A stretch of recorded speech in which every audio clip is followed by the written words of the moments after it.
ನಮಸ್ಕಾರ, ನಾನು ರಶ್ಮಿ. ಇವತ್ತು ನಾನು ಬಾಳೆಹಣ್ಣನ್ನು ಬಳಸಿ ದೋಸೆ ಹೇಗೆ ಮಾಡುವುದು ಅಂತ ಹೇಳ್ತೇನೆ.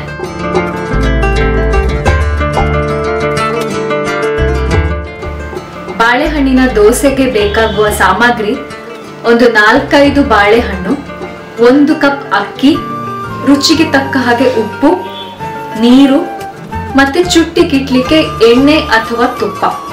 ಬಾಳೆಹಣ್ಣು ದೋಸೆಯನ್ನು ಹೇಗೆ ಮಾಡುವುದು ಅಂತ ಹೇಳ್ತೇನೆ.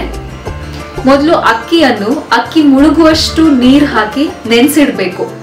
1 ಗಂಟೆ ಹೊತ್ತು ನೆನೆಸಿಟ್ರೆ ಸಾಕು.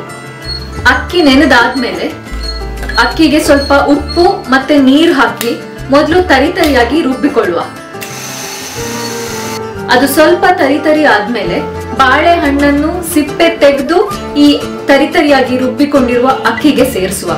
ಈಗ ಮತ್ತೊಮ್ಮೆ ಅದನ್ನು ಕಡಿಬೇಕು. ಈ ಸಲ ಅದು ತುಂಬಾ ನುಣ್ಣಗಾಗ್ಬೇಕು, ಸ್ವಲ್ಪವೂ ತರಿತರಿ ಆಗ್ಬಾರ್ದು, ತುಂಬಾ ನೈಸ್ ಆಗಿ ಕಡಿಬೇಕು. ಈಗ ಹಿಟ್ಟು ರೆಡಿ ಆಗ್ತದೆ. ಈ ಹಿಟ್ಟನ್ನ ಈಗ ಕಾವಲಿಗೆ ಬಿಸಿ ಮಾಡಿ ಅದಕ್ಕೆ ತುಪ್ಪ ಹಚ್ಚಿ ಅಥವಾ ಎಣ್ಣೆಯೂ ಆಗ್ಬೋದು. ದೋಸೆ ಮಾಡ್ತಾ ಬಂದ್ರೆ ಬಾಳೆಹಣ್ಣು ದೋಸೆ ರೆಡಿ ಆಗ್ತದೆ.